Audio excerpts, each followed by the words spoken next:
Knowledge is power, guard it well. In the grim darkness of the far future, these words are more than just a motto. For the Blood Ravens, they are a way of life. The Blood Ravens are a loyalist space marine chapter shrouded in mystery, defined by an insatiable thirst for knowledge and an enigmatic origin. They have fought fiercely in the Emperor's name on countless battlefields, earning both glory and suspicion in equal measure. Whispers across the Imperium speak of dark secrets entwined in their past, perhaps dating back to the Horus Heresy itself. Yet, despite the questions surrounding them, the Blood Ravens endure as stalwart defenders of humanity, relentless, studious, and just a little bit notorious. This monologue will delve into everything about the Blood Ravens, their history, their unusual culture of scholarship, their famous and infamous campaigns, the controversies that dog them, and the tantalizing theories about their true heritage.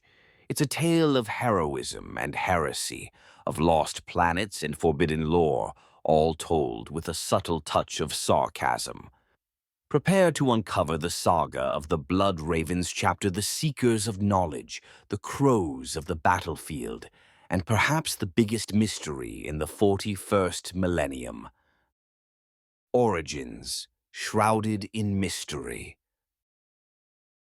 The Blood Ravens story begins in obscurity. Unlike most Space Marine chapters, who proudly trace their gene lineage to one of the Emperor's Primarch sons, the Blood Ravens have no idea who their progenitor is. Their earliest chapter records only date back to the early 37th millennium, abruptly appearing without any mention of a founding or a Primarch. In other words, they more or less popped into imperial history out of nowhere, an alarming fact that has caused no small amount of chin-scratching in the halls of the administratum. To the Blood Ravens themselves, this missing past is a source of burning curiosity, and maybe a few sleepless nights in the librarium. They know that somewhere, sometime, something or someone wiped out all evidence of their creation. All they have are rumors and whispers, and oh, do those whispers hint at a scandal. Some say the truth of the Blood Raven's origin is hidden in the shadows of the Horus Heresy, that cataclysmic civil war from 10,000 years ago. A dark truth, as more dramatic inquisitorial reports might put it.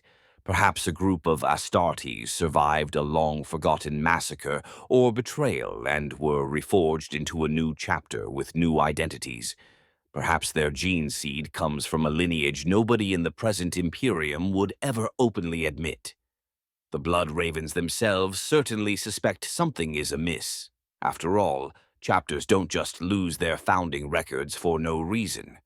In the absence of a known Primarch to honor, the Blood Ravens have directed their reverence solely to the Emperor and to the idea of knowledge itself. If you ask a Blood Raven who their spiritual father is, the answer you'll get is a resolute, "the Emperor of mankind," and possibly a lecturing quote about the pursuit of wisdom, if they really get going. This gap in their history has forged the chapter's identity. The Blood Ravens are born seekers, hungry to fill the void in their chronicle. Each battle brother is instilled with a duty not just to fight, but to investigate, to uncover secrets, whether those be the enemy's battle plans or clues to the chapter's own past. They maintain that only by understanding the truth can they truly guard the Imperium. Of course, such relentless curiosity in a universe full of forbidden lore can be a double-edged sword, but more on that later. Suffice it to say, the Blood Ravens started life as orphans in the Imperium's sprawling family of space marines, and they've been searching for their lost heritage ever since. The Great Father and the librarian tradition. Every legend needs a founder hero, and for the Blood Ravens that figure is Azariah Vidya, known reverently as the Great Father. Vidya appears in the chapter's earliest tales, not quite a Primarch, but the next best thing. a savior who molded the chapter in its formative years. According to chapter lore, half history, half legend, the young Blood Ravens faced a grave trial not long after they emerged in the galaxy. In a brutal campaign against a chaos rebellion in the Gothic sector, the chapter's leadership was decimated. Their chapter master, master of sanctity, and most of the veteran First Company were wiped out in one fell swoop. Things were looking, to put it mildly, dire. Enter Chief Librarian Azariah Vidya. This Space Marine psyker stepped up and took command of the embattled Blood Ravens. Now, librarians in Space Marine chapters are usually advisors and sorcerer warriors, not the guys calling the shots. But Vidya was no ordinary bookish librarian. He was shrewd, courageous, and perhaps a touch obsessed with arcane insight. A perfect fit for the Blood Ravens then and now. Facing the chaos onslaught, Vidya didn't just charge in bolter first. Instead, he turned to what he knew best: knowledge. He studied the enemy's tactics, scoured every scrap of data on their movements, and even dispatched scouts and psychers to probe for hidden weaknesses. For months, Vidya treated war like a puzzle to be solved, every skirmish a clue, every enemy feint a piece of the grand picture. When Vidya finally struck back, he did so with surgical precision. The Blood Ravens launched calculated assaults on seemingly random, quiet locations, which turned out to be linchpins of the Chaos War effort. Traitor strongholds went up in flames one after another, surprised by Space Marines who somehow knew exactly where to hit them. The campaign ended in a decisive Imperial victory. The foe, revealed to be the tricksy Alpha Legion, no less, was utterly foiled. If the Raven Guard Legion had their Deliverance Lost saga, and the Ultramarines had their Battle of Calth, well, the Blood Ravens had just earned their own heroic chapter in the history books. In the aftermath, the grateful and likely somewhat astonished Blood Ravens asked Vidya to officially become their chapter master. The tale goes that the so-called secret masters of the chapter, an inner council of the wise, recognized that Vidya's blend of brains and bravery was exactly what the chapter needed. Thus, Azariah Vidya became chapter master while still keeping his position as chief librarian, a dual role that set a lasting precedent. From that day on, the Blood Ravens have never been shy about letting their librarians lead from the front. In this chapter, the nerds with the glowing eyes and magic hands can be in charge, thank you very much. Vidya's legacy shaped the chapter's culture deeply. By elevating a librarian to the highest office, the Blood Ravens signaled that knowledge and psychic foresight would guide their future. Indeed, many Blood Raven officers since have been librarians or scholar warriors of some stripe. Of course, handing the keys of power to the brainy psychers does sometimes backfire spectacularly. Again, more on that later. But at the time, it must have seemed like a brilliant idea. Azariah Vidya passed into legend, earning the title of Great Father because, in a sense, he filled the void of the unknown Primarch in their hearts. When a chapter doesn't know its sire, it finds its own heroes to idolize. Not all early Blood Raven history was triumphant, however. There's a certain dark anecdote the chapter doesn't like to talk about, one that perhaps foreshadows the temptations that come with their endless quest for knowledge. Sometime in the late 38th millennium, the entirety of the Blood Raven's Fifth Company vanished. Officially, Imperial records say they were lost to the warp during a routine patrol. Unofficially, rumors suggest a far more sinister story, that a librarian within the Fifth Company fell under the sway of the ruinous powers and turned his fellow Astartes to chaos. If it's true, that would make the whole company renegades. A shameful possibility indeed.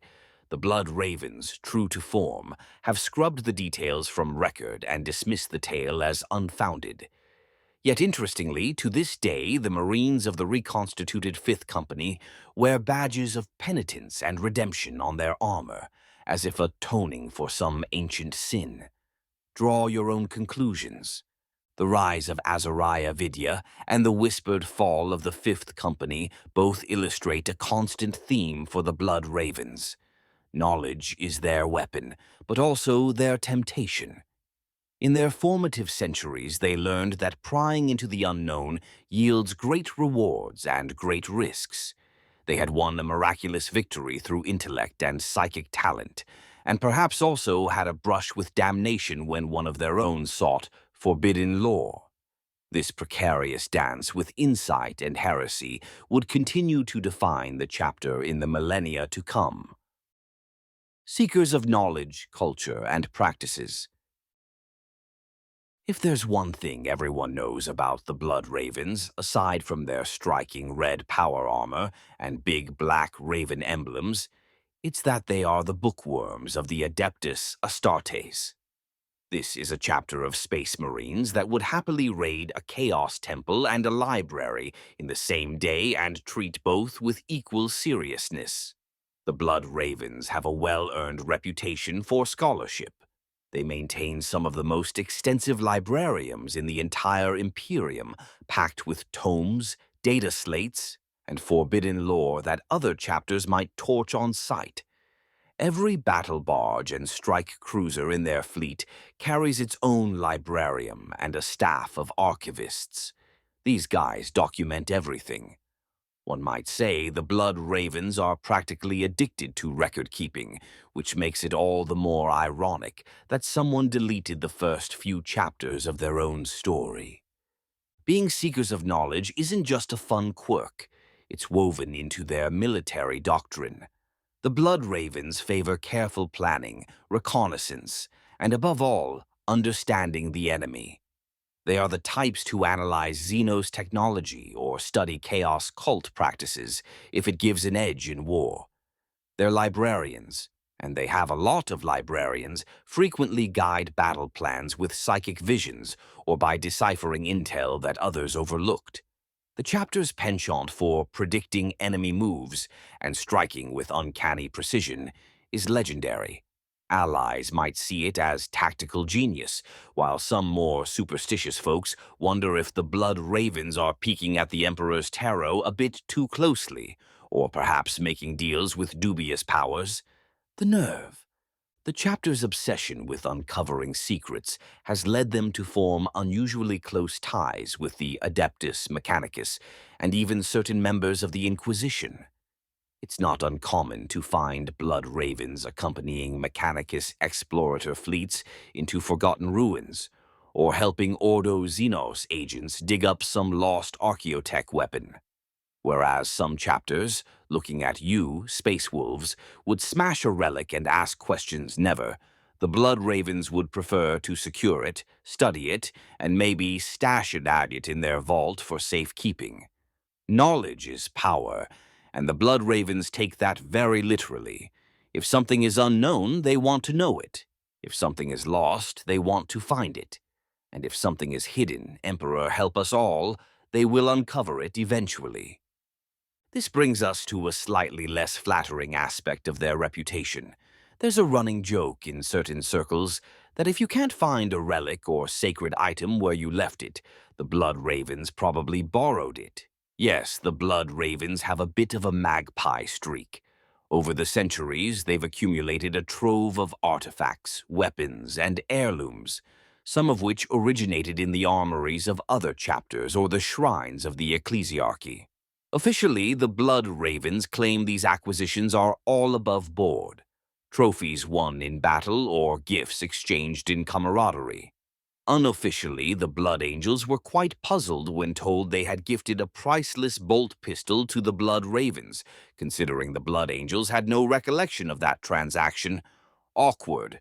One notorious example is the so-called Pistol of Baal, a master-crafted bolt pistol emblazoned with the blood drop symbol of the Blood Angels. Blood Ravens records insist it was obtained in a ceremonial exchange of arms with the Blood Angels back in the 37th millennium. However, the Blood Angels' own archives are silent about any such exchange, which is a polite way of saying the angels were probably robbed blind, or someone in the Raven's librarius fabricated a story to cover a little five-finger discount. Whether by opportunistic battlefield scavenging or creative bookkeeping, the Blood Ravens have amassed quite the eclectic collection of war gear. This habit has earned them nicknames ranging from the Crows to outright thieves, though perhaps said in jest, mostly. In their defense, one could argue they only take things to protect humanity. After all, who better to safeguard a dangerous relic than a chapter obsessed with guarding knowledge? Exactly. Case closed, thank you very much, says the Blood Raven. Another point of contention is the Blood Raven's reliance on psychers. They recruit and cultivate far more psychic space marines than normal. Where a typical chapter might have one librarian per company at most, the Blood Ravens might field several, and even many non-librarian officers have an academic or mystical bent. To more traditional minds, like those of the Black Templars, who absolutely loathe witches in power armor, this is borderline heretical. The Black Templars, in fact, have come to blows with the Blood Ravens at least once. There was an incident when an overzealous Black Templar's fleet found a Blood Ravens ship commanded by a librarian and decided to pick a fight, exchanging a few broadsides in space. The Blood Ravens later crafted a new Power Fist relic called Gauntlet of the Templar to commemorate the occasion. A cheeky little dig, implying they literally slapped a Black Templar and made a keepsake out of it. Relations between those two chapters remain frosty. Cultural differences aside, the Blood Ravens are respected for their earnest service to the Imperium. They might be oddballs with their bookish ways and their tendency to claim finders keepers on holy artifacts. But when the bell tolls for war, they fight as fiercely as any chapter. Their battle cry, "Knowledge is power, guard it well," rings out as a warning to the enemies of man. These Space Marines come armed not just with bolters and chainswords, but with insight and cunning. And if the enemy happens to drop a shiny relic when they die, well, the Blood Ravens will guard that well too, in their vault forever. It's also worth noting that the Blood Ravens became a fleet-based chapter out of necessity. For much of their history, they did have a homeworld, a planet named Aurelia in the Coriolis sector. But disaster struck in late M40. Aurelia, a bustling hive world and proud chapter domain, was consumed by a warp storm under horrifying circumstances. A greater demon, specifically a Nurgle plague daemon called Ulkair, was inadvertently unleashed on Aurelia. The then chapter master, alongside chief librarian Azariah Kyras, managed to banish or contain the demon, but not without cost.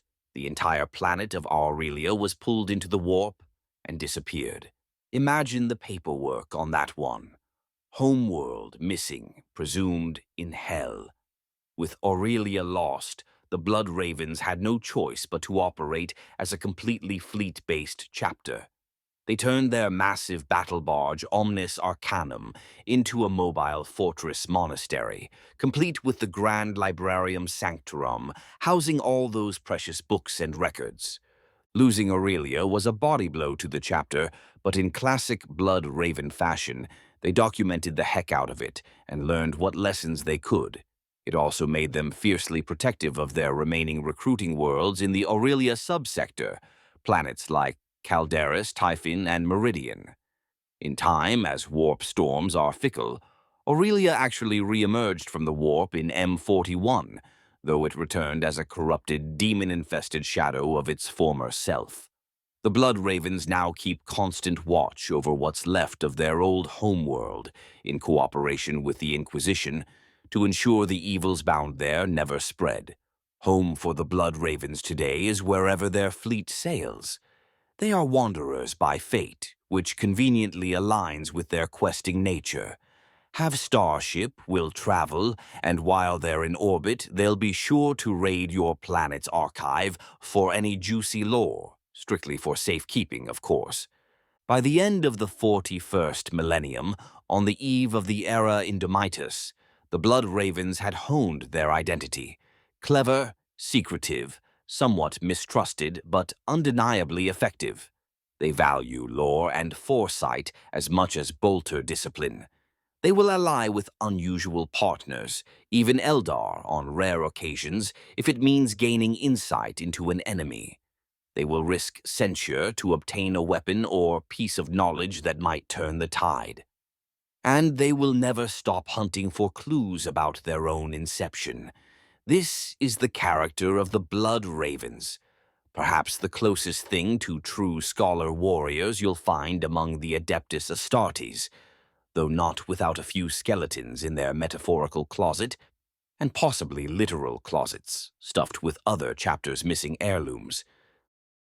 Gabriel, Angelos, and the Tartarus campaign. No account of the Blood Ravens would be complete without spotlighting some of their most famous and infamous exploits. One name that stands out in the chapter's recent history is Gabriel Angelos. If Azariah Vidya was the great father who shaped the chapter's soul, Gabriel Angelos is the champion who carried that soul through its darkest trials. Stern, resolute, and carrying a giant thunderhammer, for when talk isn't enough, Gabriel has become the modern face of the Blood Ravens. Our story picks up in the late 41st millennium, not long after the loss of Aurelia. Gabriel was then captain of the Blood Ravens' Third Company, charged with defending the chapter's recruiting worlds. Hailing originally from the planet Cyrene, a once loyal world in subsector Aurelia, Gabriel earned a reputation as a bold leader. That reputation was cemented and tested by the fate of Cyrene itself. Shortly before the events we're about to recount, Captain Angelos discovered that his homeworld had fallen prey to a massive chaos corruption. With a heavy heart, he requested an exterminatus on Cyrene, calling in the Inquisition to purge the planet in fire rather than allow a chaos infection to spread. It was a drastic decision that saved countless other worlds, but it haunted Gabriel greatly. He had effectively condemned his own people to extinction for the Emperor's sake. Barely had the ashes of Cyrene cooled when Gabriel and the Third Company were redeployed to another crisis. The planet Tartarus, under assault by a massive orc. What seemed like a straightforward greenskin stomping operation soon turned into something far more complex and sinister, as is often the case when the Blood Ravens show up. Trouble tends to arrive in layers. Tartarus hid a dark secret, while Gabriel's space marines fought the rampaging orcs led by war boss Orcamungus. They discovered signs of a chaos plot unfolding in parallel. An Alpha Legion warband led by a wicked chaos sorcerer named Sindri Meyer and his brute of a chaos lord Baal had come to Tartarus in search of a powerful chaos artifact known as the Maledictum. Eldar from craft world Bieltan were also on world, covertly trying to contain the same threat. Inquisitor Mordecai Toth of the Ordo Malleus, who accompanied the Blood Ravens, warned Angelos that something on Tartarus was very amiss. Over the course of the Tartarus campaign, the Blood Ravens battled orcs and clashed with the elusive Eldar, all while piecing together the truth. The orc invasion had been a distraction orchestrated by the Alpha Legion, and the Eldar were trying, in their typical aloof way, to prevent the Maledictum from being claimed. Gabriel's instincts that something more was at play proved correct, but at a high price. In the final stages of the campaign, tragedy struck from within. Librarian Isidore Achios, Gabriel's longtime friend and trusted comrade, and a fellow survivor of Cyrene's demise, succumbed to the temptation of chaos. Lured by whispers of power from the maledictum, Isidore betrayed the Blood Ravens. He stole the key to the artifact, intending to use its dark power for what he foolishly believed could be a greater good, or perhaps simply for his own ambition. Gabriel was forced to confront Isidore in a brutal one-on-one duel. In a heartbreaking clash between brothers, Gabriel defeated and executed the corrupted librarian. With Isidore's last breath, whatever spell of delusion he'd been under broke. He died begging Gabriel's forgiveness. But the damage was done. Chaos Sorcerer. Sindri seized the moment, snatching the maledictum and using it to ascend to demonhood right then and there. A towering demon, empowered by all the bloodshed on Tartarus, erupted forth, and the final battle was on. Mustering his faith and fury, Gabriel Angelos faced the daemon. Armed with God-Splitter, a consecrated thunder hammer gifted to him by Inquisitor Toth, Gabriel did the unthinkable. He smashed the maledictum itself into shards. This destroyed the artifact and robbed the demon of its anchor to the mortal world. The enraged creature was weakened enough for Gabriel to banish it back to the warp, but not without consequence. The death of the maledictum unleashed a catastrophic warp storm across Tartarus. Reality itself began to unravel on the planet. Realizing Tartarus was a lost cause, Gabriel ordered an immediate evacuation. The Blood Ravens rescued whom they could, which, alas, was only a tiny fraction of the planet's populace. Most had either been slaughtered by orcs or consumed by the spreading chaos madness. In the nick of time, Angelos and his remaining men escaped aboard the strike cruiser Ravenous Spirit. Moments later, Tartarus was swallowed by warp energies. The entire planet was condemned to damnation, its surface transformed into a demon-haunted ruin by the storm unleashed from the maledictum. The Tartarus campaign ended in what can only be described as a Pyrrhic victory. The Blood Ravens stopped the Alpha Legion's plans and prevented a greater demon from roaming free. A win for the Imperium, to be sure. But they lost untold brothers in the conflict, including a treasured librarian to corruption. An entire world was effectively sacrificed to contain chaos. Gabriel Angelos emerged victorious, but heavily scarred by guilt. He had done what was necessary, but like on Cyrene, the cost in innocent lives and loyal blood was staggering. In the aftermath, Gabriel had Isidore's name struck from the chapter's rolls, entered into the librarian's Book of the Lost, a record of shame, and personally delivered a detailed report to the Inquisition about what had transpired. Some say that after Tartarus, Gabriel undertook a self-imposed exile or penitent crusade to atone for these events, battling the enemies of mankind in distant regions to put his demons to rest. Whatever the case, his legend only grew, and fate was not done with Gabriel Angelos or the Blood Ravens yet. The Kronos campaign. Secrets and Sacrifice. Around the same era, another Blood Ravens campaign unfolded on the planet Kronos, a conflict remembered as the Dark Crusade. Captain Davian Thule, commanding the Fourth Company, led the chapter's intervention on Kronos. The planet had fallen into anarchy with multiple forces vying for control: an Imperial Guard regiment, Tau colonists, Orc warbands, Eldar raiders, and an awakening Necron presence beneath the surface, all locked in a free-for-all war. The Blood Ravens did not enter this fray on a whim. They had uncovered evidence that Kronos harbored artifacts from their unknown past. Ancient Blood Raven symbols and structures were found in Kronos' northern polar region, the North Vandia ice deserts, suggesting that perhaps long ago, some ancestors of the chapter had been there. For the knowledge-hungry Blood Ravens, this was an irresistible call. Thule's forces deployed to Kronos and quickly found themselves fighting on multiple fronts. To secure the planet and those relics, The Blood Ravens had to neutralize everyone else. This led to some extremely controversial actions. Notably, they assaulted the Imperial Guard garrison of Kronos, led by General Lucas Alexander. The Guard, who were trying to hold the planet for the Imperium, had been ordered by Segmentum Command to consider the Blood Ravens' intervention unauthorized. It was a tragic misunderstanding. Ultimately, Thul's Space Marines overran the Guard fortresses. Governor Militant Alexander was defeated, though notably spared. Thul had respect for the man's valor, even if duty put them at odds. Still, one can imagine how it looks in the reports. Space Marines killing soldiers of the Emperor. The Inquisition certainly took that seriously when they got wind of it. Meanwhile, the Blood Ravens also confronted the Necron threat on Kronos.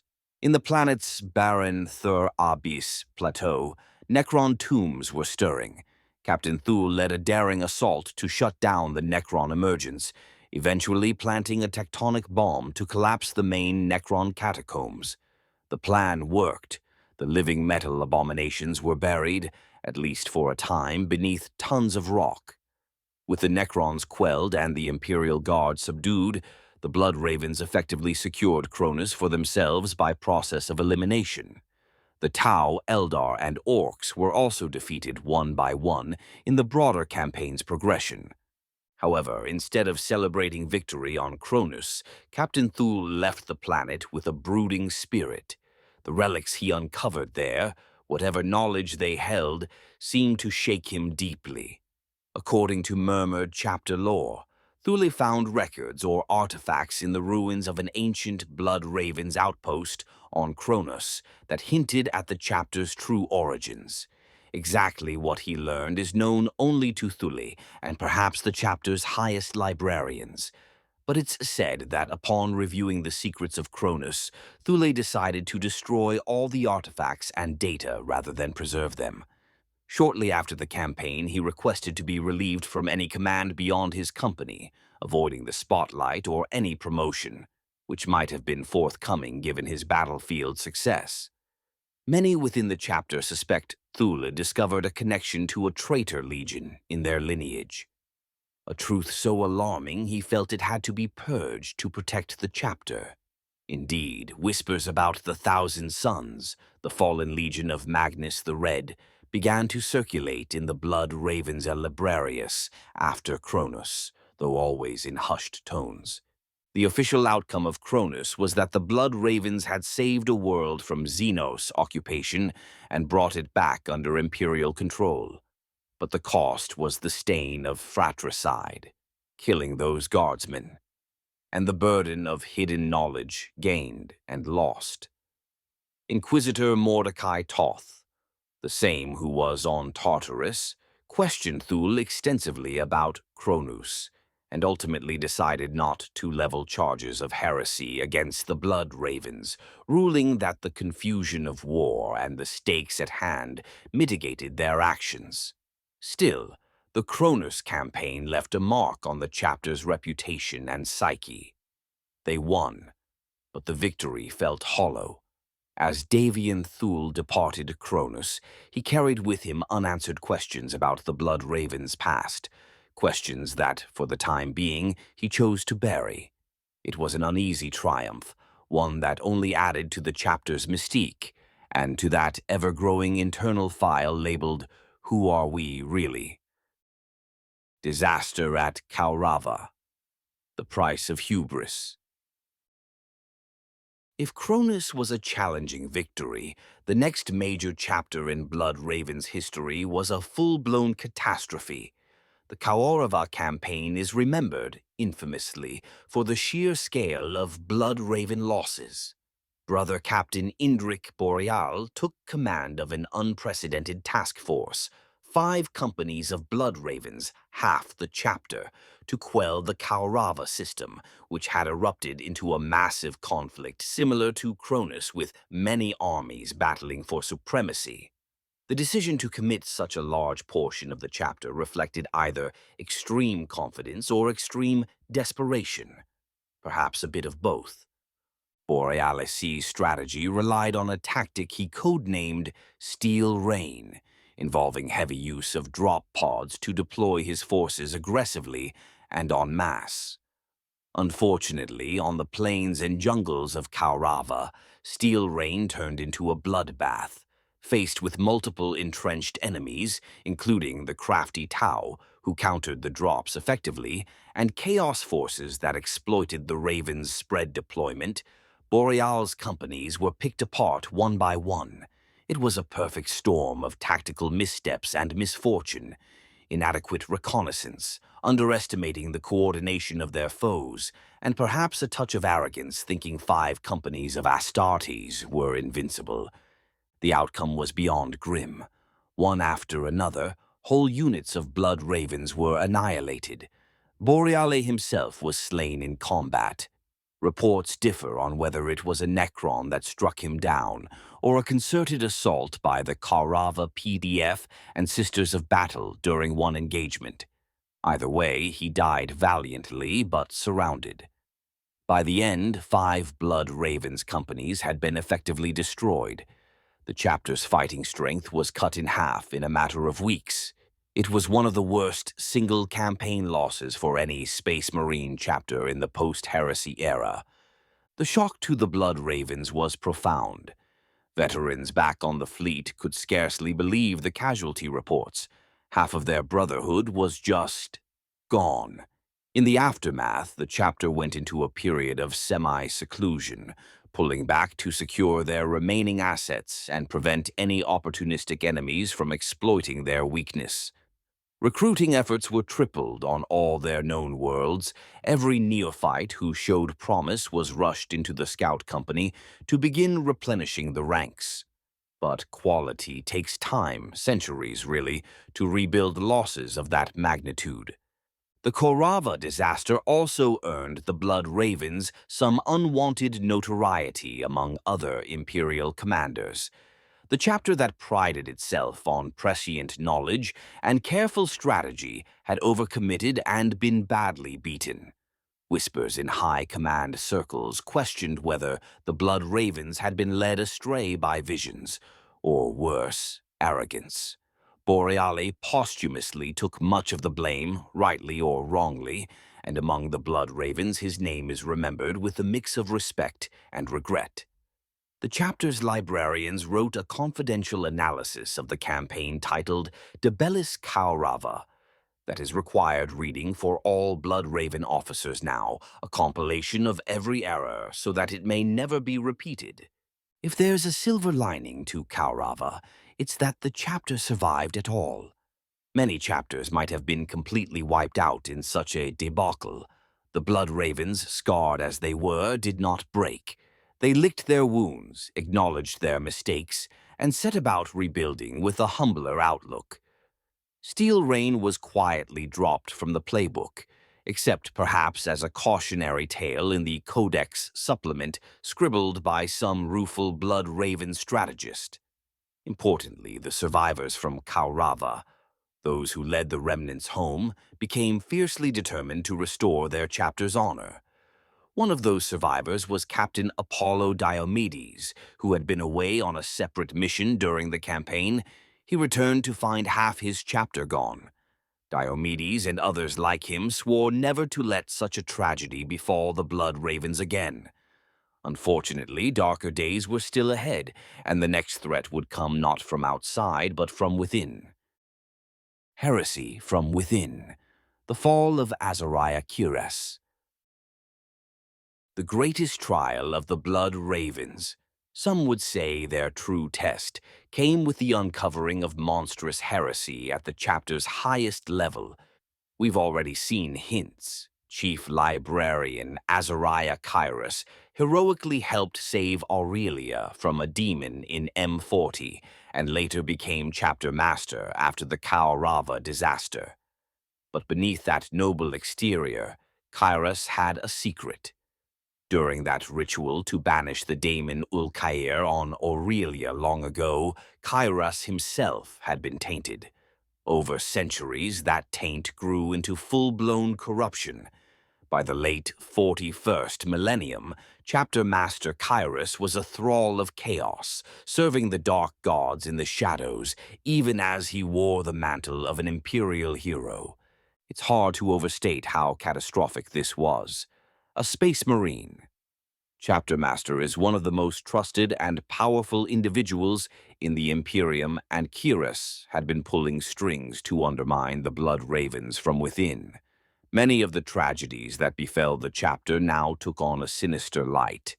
Some suspect Kyras intentionally sent Boreale and half the chapter to die at Kaurava to eliminate those who were most loyal or incorruptible. He certainly had a hand in dispatching Davian Thul's forces to that deadly space hulk prior to the Tyrannid invasion, an event where Thul was grievously wounded by a demon, conveniently thinning out more faithful Marines. Slowly and methodically, Kyras was whittling down the Blood Ravens and grooming a coterie of secretly corrupted brothers, intending to eventually lead the entire chapter into the service of chaos. The hammer fell during what the Imperium catalogued as the Aurelia Secession. The Blood Ravens themselves call it the Third Aurelian Crusade. After Kaurava, as the chapter was still recuperating, Subsector Aurelia was struck by a Tyrannid Hive Fleet splinter. Hive Fleet Leviathan's tendrils. The Blood Ravens, under Captain Davian Thul's coordination, fought a valiant defense against the Tyrannids. They eventually halted the Xenos, though Captain Thul was mortally wounded, only saved by being interred as a dreadnought. The Tyrannid War further weakened the chapter, leaving companies under strength and resources strained. It's in this precarious state that Kyras initiated his endgame. Corruption, seeded years before, began to bloom.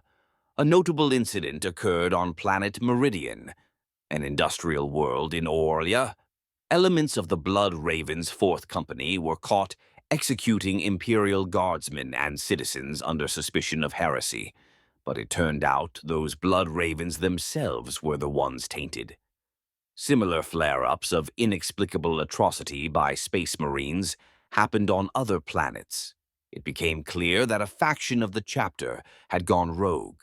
Confusion and distrust spread among the Blood Ravens still loyal, which is exactly what Kyras wanted. At this critical juncture, the long-absent Gabriel Angelos returned to the forefront.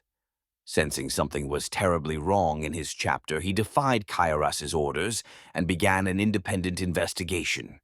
With a little help from an Ordo Hereticus inquisitor named Adrastia, what he uncovered was horrifying. Kyras was behind the rash of atrocities, using demonic influence to drive Blood Ravens to betray their oaths. Gabriel managed to convince several key Blood Ravens, including Captain Apollo Diomedes of the Honor Guard, of the Chapter Master's treachery. Once the scales fell from their eyes, those loyal to the Emperor rallied around Angelos to stop Kyras at all costs. What ensued was a civil war within the Blood Ravens. Brother fought brother across multiple worlds. Whole squads and companies turned to chaos under Kyras' command, forcing the Loyalists to purge their own kin. It was brutal and heartbreaking. To their credit, the loyal Blood Ravens did not hesitate. They knew the price of failure would be the chapter's complete damnation, not to mention the devastation of the entire subsector. For Kyras' plans were leading to something truly apocalyptic.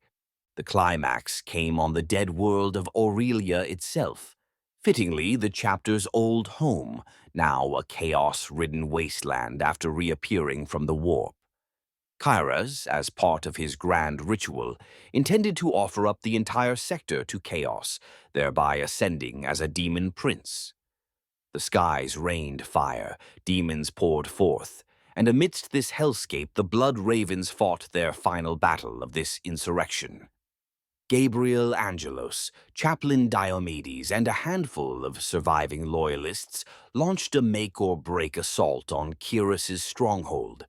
In the swirling melee, Kyras achieved his unholy transformation. He became a towering demon prince of Khorne, blood-mad and nearly invulnerable, Many a brave battle brother fell trying to bring him down. In the end, the combined effort of the chapter's greatest heroes proved just enough.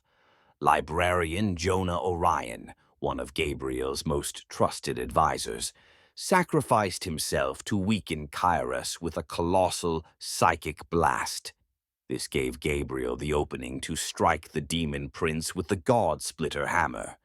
With a howling scream that echoed across reality, the demon that was Kyras toppled and was banished back to the warp, taking the former chapter master's corrupted soul with it. Just like that, it was over. The would-be arch-traitor of the Blood Ravens was dead. But victory felt like ash in the mouth. The chapter was devastated. The majority of its remaining first company, its veteran Terminators, had sided with Kyras and died or fled into the warp as renegades. Fully half of the remaining captains were either slain or revealed as heretics during the war. When the last bolt pistol was finally silenced, barely 2 companies' worth of Blood Ravens were left standing, out of what had once been a full chapter. The toll of brother killing brother was soul-numbing. The aftermath brought the heavy hand of the Imperium's Inquisitors. An entire Space Marine chapter falling to chaos, even partially, is the exact sort of nightmare scenario the Inquisition exists to prevent. Inquisitor Drastia and the Grey Knights oversaw purges of any final traces of chaos taint among the Blood Ravens. Those few traitor Marines who survived and escaped went into hiding to be hunted later, and the chapter's fleet was scoured for heresy. The Blood Ravens, to their credit, cooperated fully. Those who remained were the true loyalists, with unwavering conviction. Gabriel Angelos was officially named Chapter Master. There was really no one else suitable left. Under his leadership, the survivors held fast to their chapter's continuity and refused the suggestion of disbandment. They performed penitent rites for the chapter's collective failure and swore mighty oaths of redemption. It is said that in the quiet of the ruined Aurelia Cathedral, Gabriel knelt and made a promise that the Blood Ravens would henceforth let no secret corrupt us and let no sacrifice be too great for purity. Practically, this meant the chapter implemented stricter screening of recruits, more frequent chaplain oversight of librarians, ironic for such a psyker-heavy chapter, but necessary given what happened, and an even deeper focus on controlling the knowledge they accumulate. If Kyras's heresy taught them anything, it's that unearned or unsafe knowledge, like chaos lore, must be kept on the tightest of leashes. The Imperium's authorities, noting the heroism of Angelos and his loyalists in averting an entire sector's doom, showed remarkable leniency.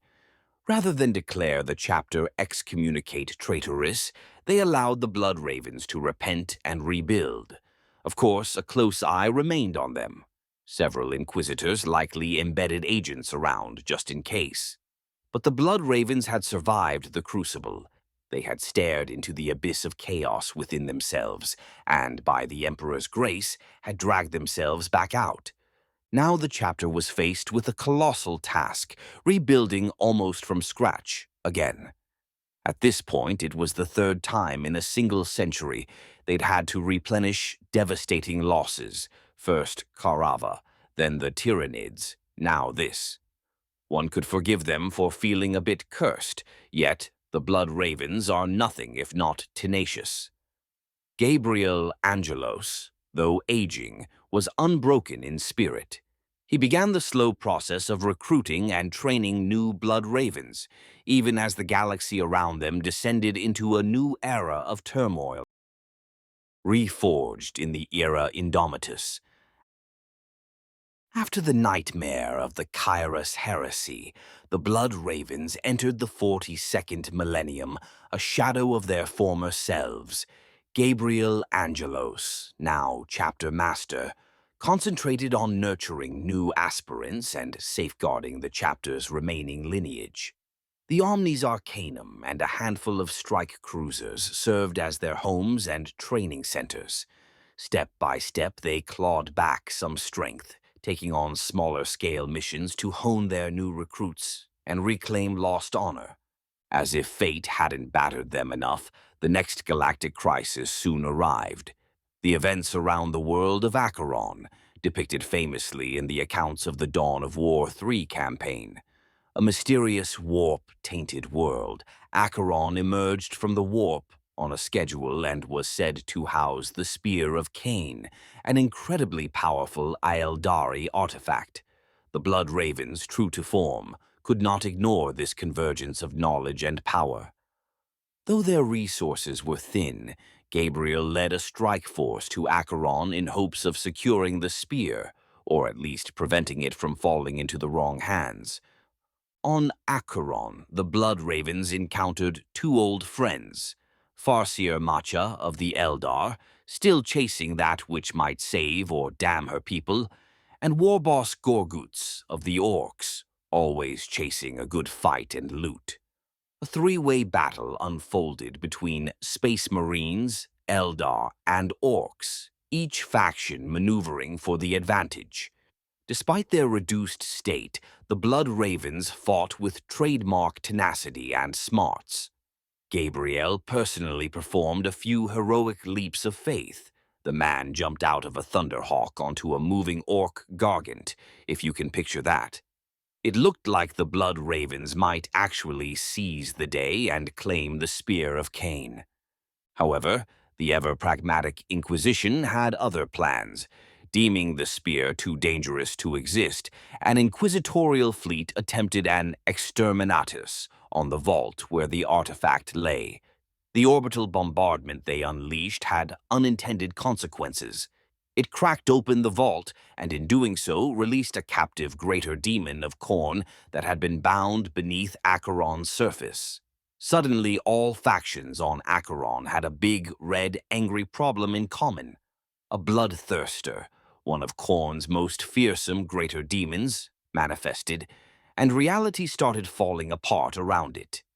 What Gabriel Angelos did next bordered on legend and lunacy. Recognizing that the unleashed demon could slaughter everyone and then rampage off-world, he ordered one of the Blood Raven's battle barges, the Dauntless, to crash directly into Acheron as a makeshift cyclonic warhead. Yes, a Space Marine battle barge, among the chapter's last and most precious capital ships, with the Inquisition's forces tying up the demon from orbit and presumably saying, "He's going to do what?" The Dauntless's crew set a collision course. Gabriel and his men on the ground lured the Bloodthirster toward a fault line, and at the opportune moment the immense starship slammed into the planet. In the nick of time, the Blood Raven's teleporter units whisked Angelos and his team back to an evacuating strike cruiser. Acheron shattered under the impact. The Spear of Cain was obliterated, and the greater demon was dragged into the roaring furnace of the planet's destruction. When the dust and molten rock settled, Acheron was no more. It literally broke apart, but the demon threat was contained. The Blood Ravens had saved countless lives, at the cost of one of their two remaining battle barges and many brave crew. Gabriel Angelos, of course, survived. At this point, one might start to think the Emperor really has his hand on that one. The chapter chalked up another victory that nobody else could have achieved, and simultaneously another crippling loss to their assets. The joke in the aftermath was that Blood Ravens don't need enemies. Give them enough victories, and they'll whittle themselves down nicely. While the chapter was still reeling from Acheron, the galaxy plunged into the greatest upheaval since the Heresy, the birth of the Cicatrix Maledictum. The Great Rift tore the Imperium in half and drowned whole sectors in warp storms. Subsector Aurelia was on the wrong side of the rift, Imperium Nihilus, meaning the Blood Ravens were cut off from Terra and most aid. For the already diminished chapter, it was yet another existential test. The Astronomican's light faltered, making warp travel hazardous. Communication with distant Imperial commands became sporadic or impossible.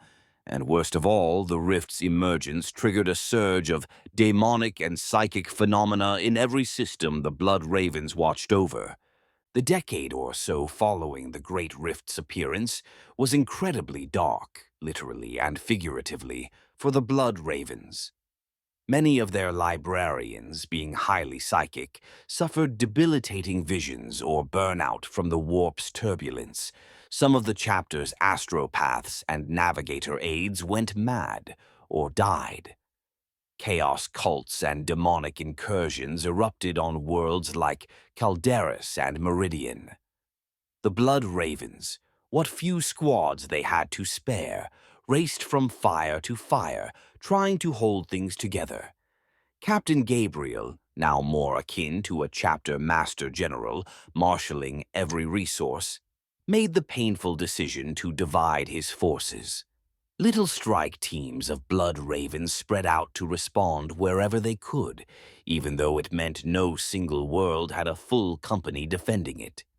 A cruel irony. The chapter famed for foresight and planning was relegated to emergency reactive missions, often fighting with fragmentary intel under dire conditions. And yet they persevered. They bled for every city and colony they could reach. Truly, if the Blood Ravens had not been in Aurelia sector, it's likely the entire region would have fallen during this Noctis Aeterna. At long last, salvation arrived in the form of the Indomitus crusade, the grand imperial counteroffensive led by the resurrected Primarch Robut Guilliman. A specially outfitted relief fleet, sometimes called a torchbearer fleet, pushed through the warp storms to find the scattered loyal forces in Imperium Nihilus. The Blood Raven's remnants, by sheer fortune, were discovered by this crusade arm. Led by a contingent of the Adeptus Custodes and Tech Priests of Mars, the relief force brought something the Blood Ravens desperately needed: Primaris Space Marines and the technology to create more. These new warriors, crafted from the Primarch's original gene stock and equipped with advanced arms, were a godsend to a chapter on the brink of extinction. Shield Captain Apollos Pertinax of the Custodes personally made contact with Captain, now acting Chapter Master, Atanaxis of the Blood, Raven's 7th Company. One can only imagine the morale boost when the Blood Ravens learned that the Imperium still stood and was fighting back, and that their beloved Primarch Guilliman had returned to lead. The Custodes bore a direct decree from Guilliman that the Blood Ravens were to receive full Primaris reinforcement and technology to rebuild. Overnight, the chapter's prospects changed. The Tech Priests helped the Blood Ravens establish new gene seed vaults and training programs for Primaris implantation.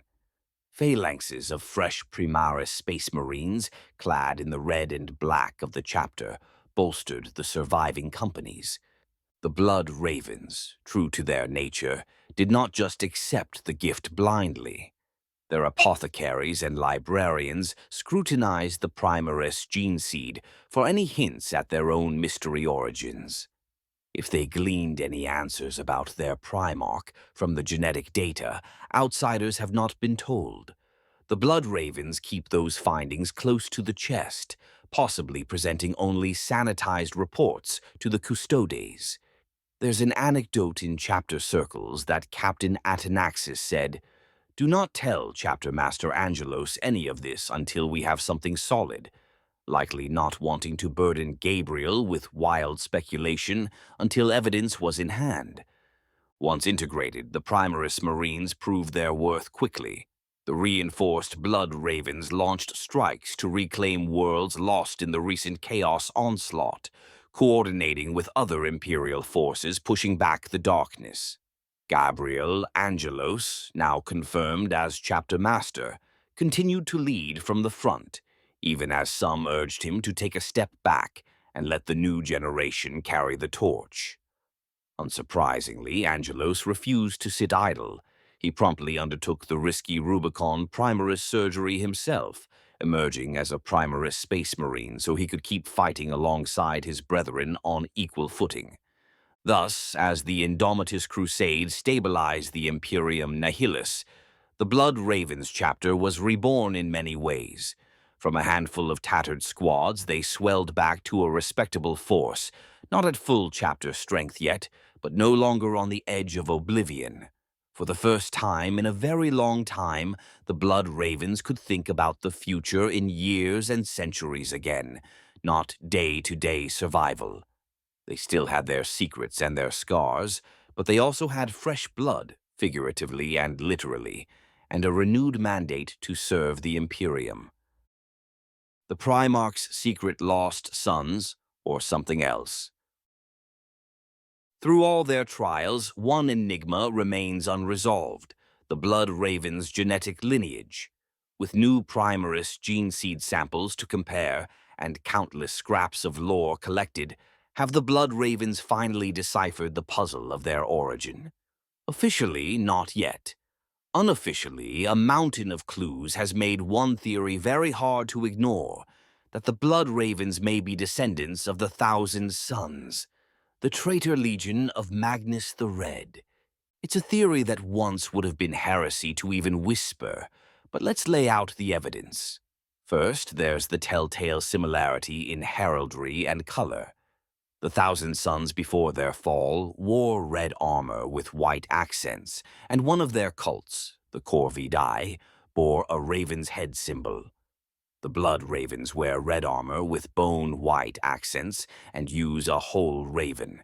Sure, many chapters have overlapping colors or symbols, but coupled with everything else, this raised eyebrows.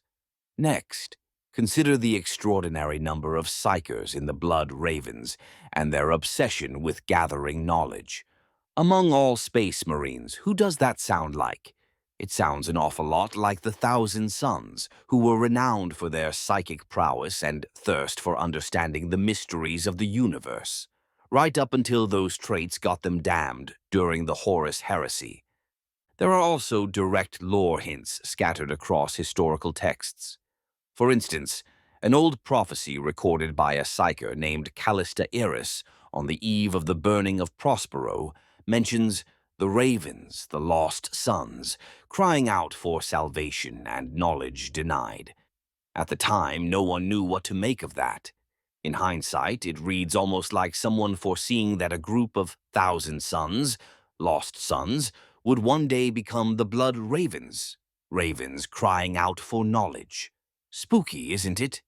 Then we have actual encounters between the Blood Ravens and Thousand Sons that tease at a connection. The most famous is Librarian Rama's misadventure.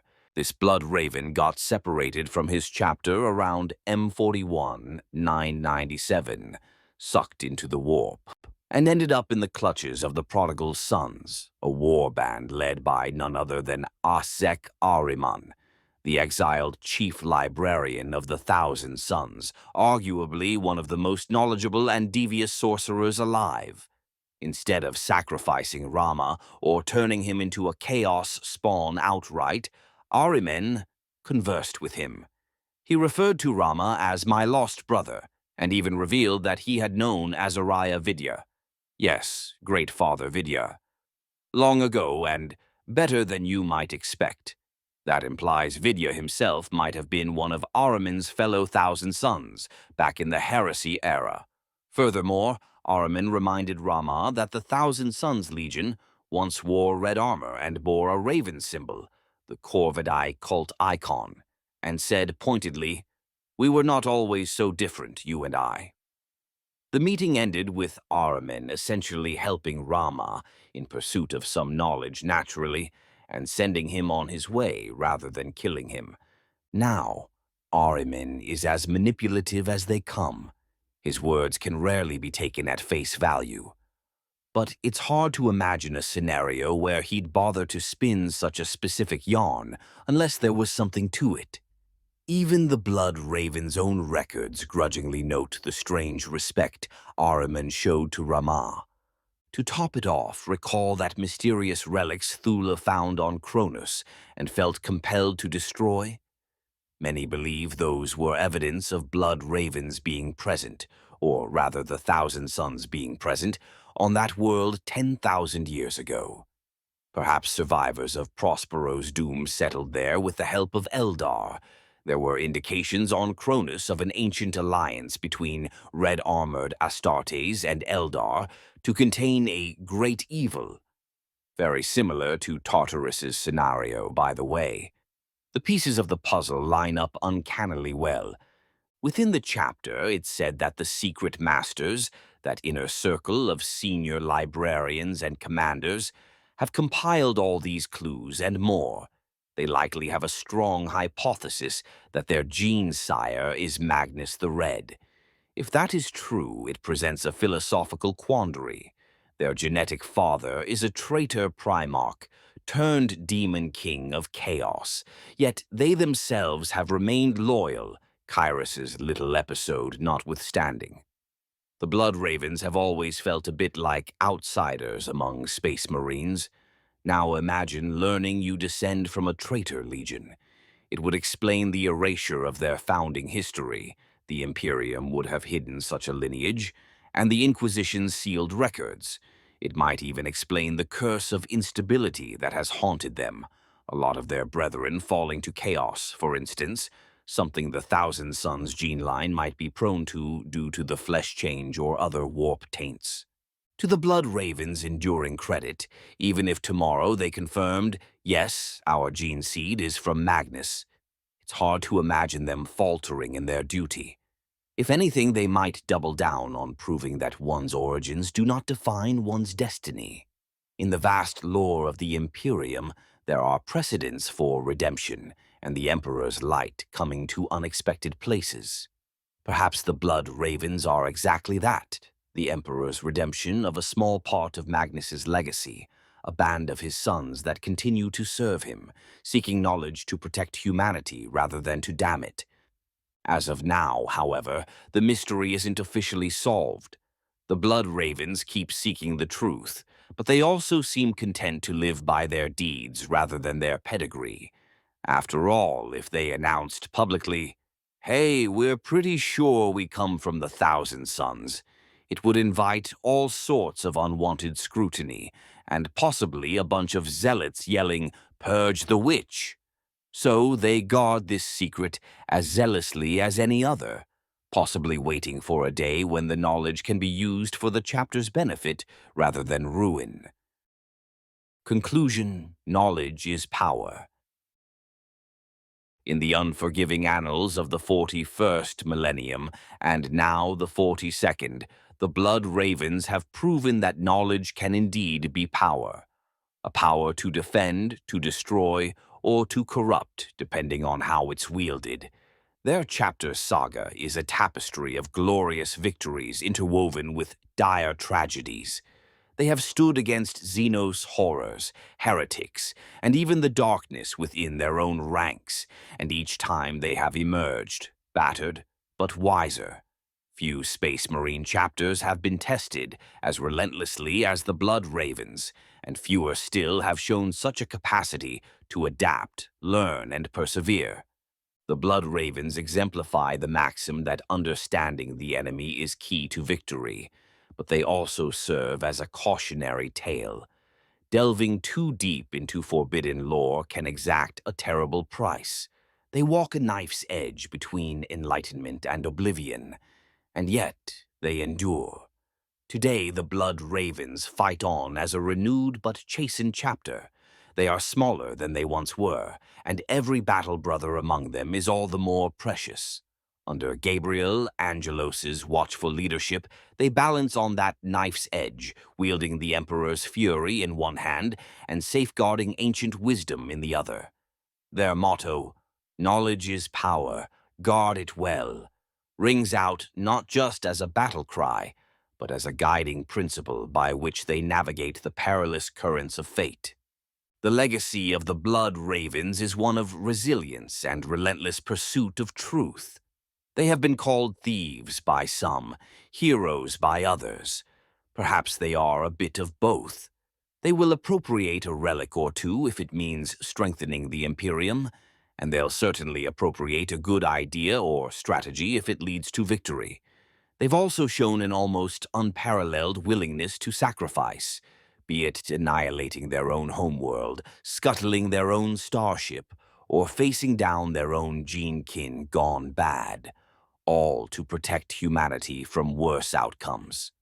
In a way, the Blood Ravens have lived out the ultimate message of the Emperor, that one must suffer, not the witch/heretic/alien to live, even if the witch is your brother, even if the heresy lies in your own heart. It's a harsh lesson, but they have learned it through blood and fire.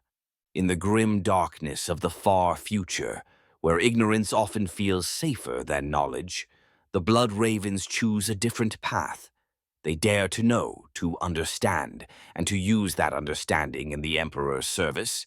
It sets them apart, for better or worse, from many of their cousin chapters. Is it risky? Absolutely. But in a galaxy of endless war and insidious threats, someone has to be the lore keeper, the detective, the one who asks, why, when everyone else only cares about, who do I shoot? The Blood Ravens will be those ones. And if they sometimes pay a heavier price for it, they accept that as the cost of guarding the Imperium's soul. As we conclude this chronicle of the Blood Ravens, one thing is certain: their story is far from over. New wars will come, new secrets will beckon, and the Blood Ravens will be there. Part scholars, part warriors, and wholly devoted to the Emperor. They will keep seeking the truth no matter how dangerous, and they will keep fighting no matter how hard the road, because in the end, knowledge is power, and the Blood Ravens will forever guard it well. And if you notice a missing artifact or two after they visit, well, consider it under better protection than it was before.